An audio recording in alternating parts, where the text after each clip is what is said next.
everybody, welcome back. Tonight we have Amy with us.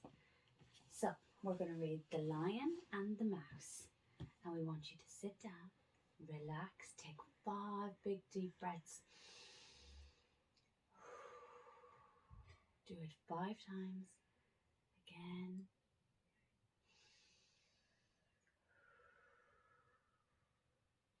And by now you should be calming down.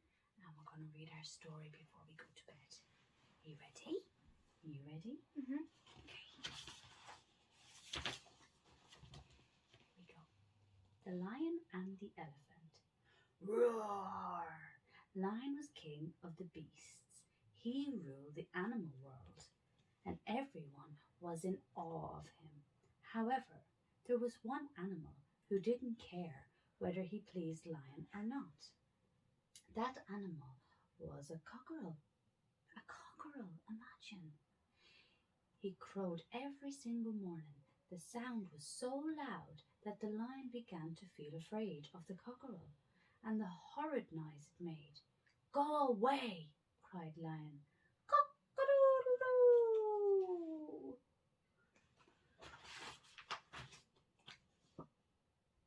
Lion felt ashamed. "Why am I afraid of a harmless cockerel?" he said. "I must find out if others are afraid of silly things too." With that, Lion headed off into the jungle and came across 2 monkeys who were playing in the trees. "Monkeys, are you afraid of anything?" called out Lion. "We get scared of being eaten by lions like you," they cried. "What about the crowing of the cockerel?" asked Lion. "You must be joking," replied the monkeys. "Ha ha ha ha ha."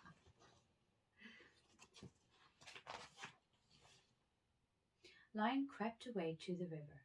There he saw a hippopotamus. "Is there anything you're afraid of?" asked the lion. "I'm afraid of crocodile teeth," replied Hippopotamus. "They are pointy and sharp." "What about the crowing of a cockerel?" asked Lion. "You must be joking," replied Hippopotamus. Just then Elephant came along, out of the jungle. "Can I speak to you a moment?" asked Lion. "Not just now. I've a serious problem," replied Elephant, shaking his head. "I have a serious problem too," said Lion, feeling ashamed. "Every morning when I hear the cockerel crow, I feel afraid." "Well, I'm afraid I'll die if a mosquito flies in my ear," said Elephant. "A mighty elephant afraid of a tiny mosquito," said Lion. Suddenly he realized how silly his own fear was. "Thank you, Elephant," said Lion brightly. "Now I know I'm not the only one with silly fears. I feel much better." The following morning Cockerel crowed. "It's only a sound," said Lion, smiling. "It can't hurt me." Everyone has something they're afraid of.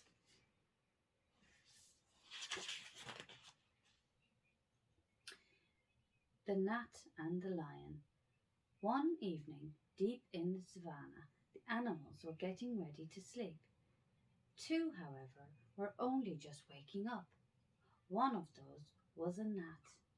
This is the best time of the day to go and do stinging," said the gnat. "Go stinging." That just tickled me a little bit. The other animal was a lion. He opened his enormous jaws. "Roar," said the lion. Gnat laughed. "You may be king of the beasts," said Gnat, "but you don't frighten me. I could destroy you with one swipe of my paw," warned the lion. "I'd like to see you try," said the gnat. Annoyed by Gnat's challenge, Lion swiped him with his paw. "Take that!" he roared. "You missed me," said the gnat. Lion continued to bat at the gnat, twisting his head this way and that way, and the gnat simply was too quick for him. Buzz! Swish! "Keep still!" roared the lion as the gnat flew around his body. "Make me!" taunted the gnat, who then flew straight up the lion's nose and began to sting him. "Stop!" bellowed the lion. but Gnat kept on stinging him. Lion batted his great paws at his nose, but no matter how hard he tried, he just could not stop the gnat. "Say I'm king of the beasts," demanded the gnat. "Never!" yelled Lion. Gnat tugged the lion's nose hairs. "Say it!" he said. Lion couldn't bear the pain any longer. "Gnat is king of the beasts," he cried. "Thank you," said the gnat, popping out of the lion's nose. "I'm the smartest creature ever," boasted the gnat as he flew away from the lion. "I think I deserve a home fit for a king." Soon Gnat saw a web draped over the bush. "That looks perfect," he said. He landed on the web and wrapped it around him. Buzz! "You're trapped!" cried a spider. Gnat was scared and tried to fly away, but was caught in the web. "How dare you?" he said. "I'm king of the beasts." "No, you're not," said Spider. "But I'll let you go if you're humble to admit you're a gnat." "I'm only a gnat," he said. "So can you please set me free now?" Spider released him. "A real king wouldn't have put himself in so much danger," he said. "You're right," said Gnat. "I should never have been so boastful." Gnat had learned his lesson, and he never taunted anyone again. Pride always comes before a fall. The Lion and the Mouse. One hot afternoon, Lion was asleep. His snore was so loud that all the animals in Africa could hear it. "What's that terrible noise?" asked Ostrich. "What's that awful din?" said a baby elephant. "What's that monstrous hullabaloo?" asked Rhino. So deep was Lion's sleep that he didn't hear a thing, or even feel two mice running along his back.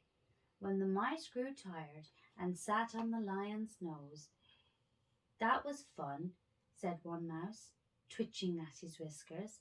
"Let's do it again," said the other, flicking his tail. The twitching and the flickering woke up the lion, who swiped at his nose, one mouse dodging the blow, but the other was too slow and fell. Lion stared at the mouse, then opened his enormous mouth. "Please don't eat me," squeaked the mouse. "Why not?" said the lion. "If you spare me," pleaded the mouse, "you won't regret it." "That's a big promise for a little mouse," said the lion. "If you are ever in trouble," said the mouse, "I will help you." "Okay, I'll let you go," said the lion. "Thank you," squeaked the mouse. Grrr. The next day, Lion was walking through the jungle when whoosh! A net closed around him and pulled him up. Lion struggled, but he couldn't get free. He roared in fury. Far away, Mouse heard Lion's roar. "Lion is in trouble," he cried. "I must go and help him." Mouse ran all day and didn't stop until he reached Lion. "Please help me," pleaded Lion. "I'll set you free," said Mouse. Mouse gnawed at the net. Soon a big hole appeared in it. Lion slipped through. He fell to the ground with a thud. "You saved me," said Lion. "Just as you once saved me," said Mouse. From that day, Lion and Mouse were the best of friends. Never dismiss an offer of help, no matter how small it may seem. We hope you enjoyed that story, because that was a very nice story. Actually, that was a few little stories, wasn't it? Mm-hmm. Now get yourself to bed and get some sleep. And tomorrow, Amy is going to read you a story. Mm-hmm. Are you going to read, Amy? Are we there yet? She loves this book. Mm-hmm. Yeah? Mm-hmm. So good night. Good See you night. tomorrow.